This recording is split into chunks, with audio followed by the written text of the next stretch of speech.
Hello everyone, myself Dr. Navneet Franklin James and today I am going to deal with the topic plane table surveying। तो ये basically surveying से related topic है। तो plane table surveying basically होती क्या है? Plane table surveying is a graphical method in which field observation and plotting is done simultaneously. मतलब आप ये देखिए कि हम प्लेन टेबल सर्वे से क्या कर रहे हैं, हम प्लेन टेबल सर्वे में हम प्लॉटिंग कर रहे हैं और साथ में हम फील्ड पे जो प्लॉटिंग कर रहे हैं वहीं पे हमारी प्लॉटिंग भी हो जा रही है और वहीं पे हमारा ऑब्जर्वेशन सब कुछ वहीं पे ख़त्म हो जा रहा है। वापस आके कुछ करने की ज़रूरत नहीं पड़ती है मोस्ट ऑफ द केसेस में। फिर it is simple and cheaper method. Okay, simple and cheaper method मतलब आप ये समझिए कि प्लेन टेबल के अलावा और भी इंस्ट्रूमेंट होते हैं, जैसे आपने थियोडोलाइट है ना, डंपी लेवल, ये सारे इंस्ट्रूमेंट जो है ये आप जब खरीदने जाएंगे तो ये सब महंगे मिलेंगे आपको। बट प्लेन टेबल जो है वो प्लेन टेबल इन सब से सस्ता भी रहेगा और ये यूज़ करने में भी सिंपल है। फिर बेसिकली ये क्यों हम यूज़ करते हैं, तो ये बेसिकली एक स्मॉल स्केल एरिया में हमको मैपिंग अगर करना है ना, या किसी एरिया को प्लॉट करना है तो उसके लिए हम बेसिकली इसको यूज़ करते हैं। तो नेक्स्ट पॉइंट में आप देखिए कि the plan is drawn by surveyor in the field while the area to be surveyed is before his eyes. मतलब जैसे मुझे एक सर्वे करना है तो मेरे आंखों के सामने वो पूरा एरिया है, तो जब आंखों के सामने जो हम सर्वे कर रहे हैं वो सिर्फ सामने है, इसी एरिया में हमको सर्वे करना है, तो वो सब हम कुछ देख सकते हैं। तो उसमें क्या होता है कि कोई एरर नहीं होगा या हम किसी चीज़ को छोड़ेंगे नहीं, क्योंकि सब कुछ चीज़ हमारे सामने है। हम इसमें ज़्यादा लंबा ट्रैवर्स नहीं कर रहे हैं, स्मॉल एरिया में कर रहे हैं। अगर हम लंबा ट्रैवर्स करते हैं तो कुछ चीज़ें मिस कर सकते हैं। छोटे एरिया में जब सारा पूरा एरिया हमारे सामने ही दिख रहा है तो हम उसमें एरर की गुंजाइश बिल्कुल ना के बराबर होती है। फिर अब हमको प्लेन टेबल सर्वे करना है तो हमें इंस्ट्रूमेंट्स भी लगेंगे। तो इंस्ट्रूमेंट्स कौन कौन से लगेंगे आप देख सकते हैं। सबसे पहले इक्विपमेंट, इसको भी हमने दो पार्ट में डिवाइड कर दिया है, एक इक्विपमेंट और दूसरा एसेसरीज़। तो इक्विपमेंट मतलब कौन कौन से इक्विपमेंट आपको ज़रूरी रहेंगे। सबसे पहला आप देखिए प्लेन टेबल, दूसरा ट्राइपॉड स्टैंड और तीसरा एलिडेट। तो आप बाजू वाले डायग्राम में देख सकते हैं प्लेन टेबल भी लगी है। वो प्लेन टेबल किसके ऊपर है? ट्राइपॉड स्टैंड के ऊपर है। और जो इंस्ट्रूमेंट आपको इस टाइप का दिख रहा है ना, दोनों तरफ से उसके ऊपर डंडे और प्लेन स्केल टाइप में, तो दैट इज़ एलिडेट। ठीक है, ये हो गया इक्विपमेंट्स। नेक्स्ट आता है आपका एसेसरीज़। एसेसरीज़ इक्विपमेंट के अलावा एसेसरीज़ कौन कौन सी लगेंगी है ना, तो वो आता है ट्रफ कंपास, फिर spirit level, you plumbing fork या यू फॉर्क कहते हैं उसको, और ड्राइंग पेपर, ये आपके एसेसरीज़ लगेंगी। तो अब चलते हैं, सबसे पहले अपन देखते हैं प्लेन टेबल। प्लेन टेबल क्या होती है? ये एक बेसिकली आप देखिए प्लेन टेबल ये एक ड्राइंग बोर्ड है। ओके, सिंपल वे में आप समझिए इसको, एक ड्राइंग बोर्ड है ना, जिसमें नीचे की तरफ एक नट टाइप का लगा रहता है ना। जैसे ये आपका एक सिंपल ड्राइंग बोर्ड है, इसमें नीचे की तरफ नट टाइप का लगा है जो कि ट्राइपॉड स्टैंड, जिस पे हम ट्राइपॉड स्टैंड कनेक्ट कर सकते हैं।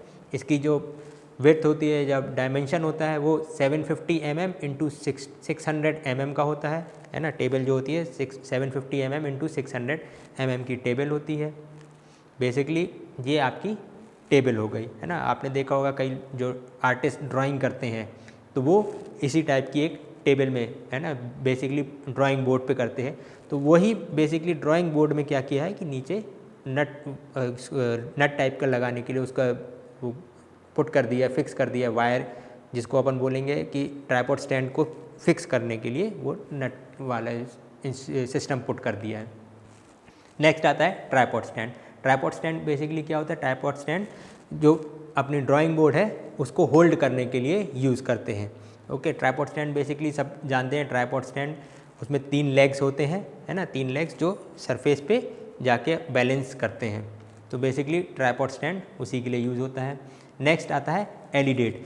एलिडेट हमारा जो है वो इम्पॉर्टेंट इंस्ट्रूमेंट है। ये एलिडेट से ही हम सारा सर्वे करेंगे, एलिडेट के बिना हम सर्वे नहीं कर पाएंगे। तो एलिडेट जो बेसिकली है वो 2 टाइप का होता है, एक सिंपल एलिडेट और दूसरा होता है telescopic alidade. Simple alidade basically आप देख सकते हैं डायग्राम में, एक स्केल आपको दिख रहा है ना, एक स्केल है 50 मीटर लंबा है, ठीक है, और उसके दोनों तरफ 2 परपेंडिकुलर खड़े हैं है ना।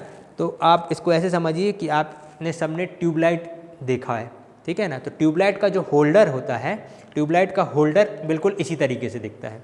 ठीक है। ट्यूबलाइट का होल्डर ऐसा ही दिखता है, तो यही एलिडेट, प्लेन एलिडेट है।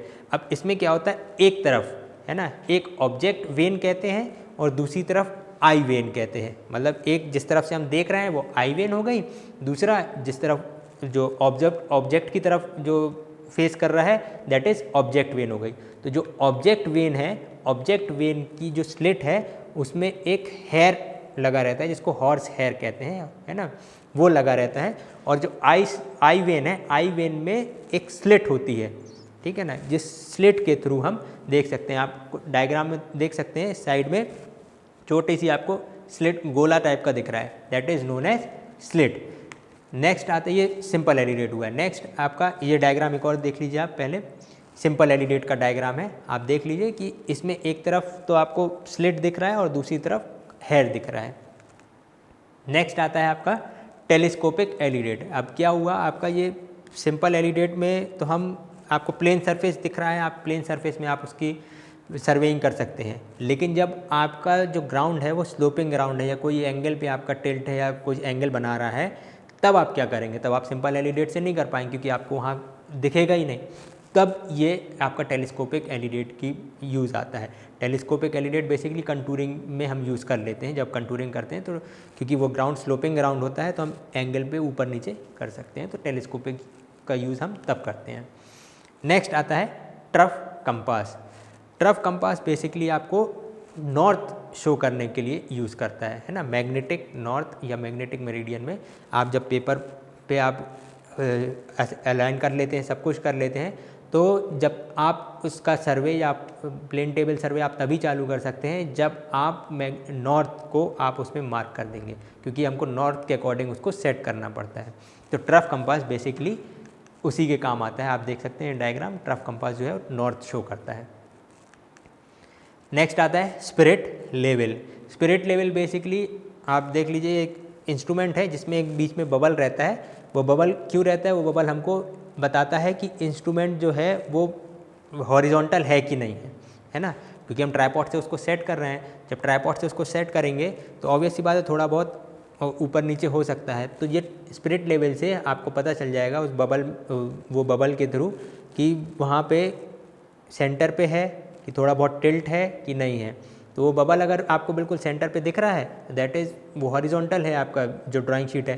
तो ऐसा है कि आप बीच में रख रहे हैं तो ठीक है, बीच में भी रखेंगे और चारों तरफ ड्राइंग बोर्ड के चारों तरफ रखेंगे और बीच में रख के उसको सेट देखेंगे कि वो हॉरिजॉन्टल है कि नहीं है, बबल आपका सेंटर में आ रहा है कि नहीं आ रहा है। तो स्पिरिट लेवल बेसिकली हम उसके लिए यूज़ करते हैं।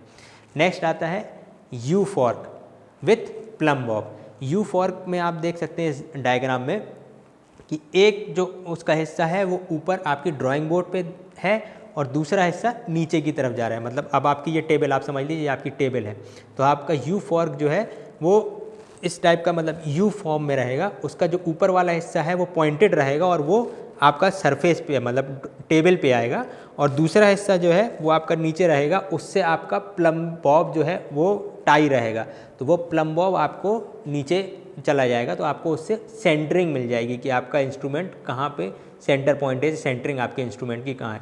तो you fork with plum Bob का बेसिकली यूज़ यही है कि आपको सेंटरिंग करने के काम में आता है वो। नेक्स्ट आता है आपका ड्राइंग पेपर। ड्राइंग पेपर तो बेसिकली सब देखे ही होंगे, या ड्राइंग पेपर नहीं देखा होगा तो कार्ड शीट भी हम यूज़ करते हैं।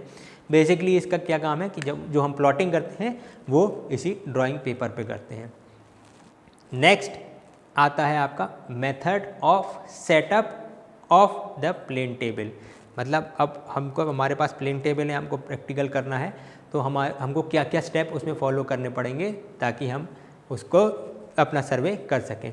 तो बेसिकली इसको 3 पार्ट में डिवाइड किया गया है। पहला है लेवलिंग, सेंटरिंग एंड ओरिएंटेशन, है ना। तो सबसे पहला वाला जो पार्ट है लेवलिंग का, तो लेवलिंग में क्या करते हैं, हम अपना प्लेन टेबल लेते हैं, प्लेन टेबल को ट्राइपॉड स्टैंड से फिक्स करते हैं। ट्राइपॉड स्टैंड में फिक्स करने के बाद जो ट्राइपॉड स्टैंड के जो लेग्स हैं उन लेग्स को हम अरेंज करते हैं अकॉर्डिंग टू आवर हाइट, ठीक है, अकॉर्डिंग टू आवर हाइट। क्यों? क्योंकि हमको उसमें ड्रॉ करना पड़ेगा। हम अपनी हाइट से ज़्यादा लेंगे तो हम उसमें ड्रॉ नहीं कर पाएंगे, और बहुत नीचे करेंगे तो हमें बहुत ज़्यादा झुकना पड़ेगा। तो हम ये 2 चीज़ का ध्यान रखेंगे, अकॉर्डिंग टू आवर हाइट हम उसको लेवल करेंगे, सेट करेंगे। तो जब हम लेवल करेंगे तो हम देखेंगे कि जो लेवल का मतलब ये है कि जो हमारा जो प्लेन टेबल है वो बिल्कुल हॉरिजॉन्टली लेवल हुआ है कि नहीं हुआ। वो कैसे देखेंगे हम? With the help of spirit level. जब हम लेवलिंग कर लेंगे, लेवलिंग करने के बाद हमारा दूसरा आता है सेंटरिंग। सेंटरिंग हम करेंगे you fork with plum Bob से। हमने देखा था यू फॉर्क को हम अपने पॉइंट पे रखेंगे और दूसरा वाला पॉइंट जो उसका प्लम बॉब वाला है उससे हमको हमारी सेंटरिंग हो जाएगी। नेक्स्ट आता है ओरिएंटेशन। ओरिएंटेशन के लिए हम सबसे पहले उसको क्या करेंगे? ओरिएंटेशन में जो पेपर है ना, उस पेपर में नॉर्थ हम मार्क करेंगे। नॉर्थ मार्क करने के बाद जो हमने पॉइंट लिया है जिसके बेसिस पे हम जो अपना सर्वे करेंगे, वो पॉइंट और हमारा जो सर्वे जो पॉइंट है वो दोनों पॉइंट पैरेलल होना चाहिए। अगर वो पैरेलल नहीं होगा तो हमारा जो सर्वे है वो गलत हो जाएगा। तो ओरिएंटेशन का मतलब यही हुआ कि पहले हमको नॉर्थ करना है, उसके बाद हमको जो हमारा जो point on the paper and point on the ground should be parallel to each other. अगर ये पैरेलल नहीं होगा तो आप ये समझ लीजिए कि आपका प्लेन टेबल सर्वे गलत है। ठीक है, तो यही basic concept of plane table survey है। बाकी इसके मेथड्स और कैसे करते हैं वो हम आगे वाले लेक्चर्स में देखेंगे। This is all for today. Thank you, hope you have understood.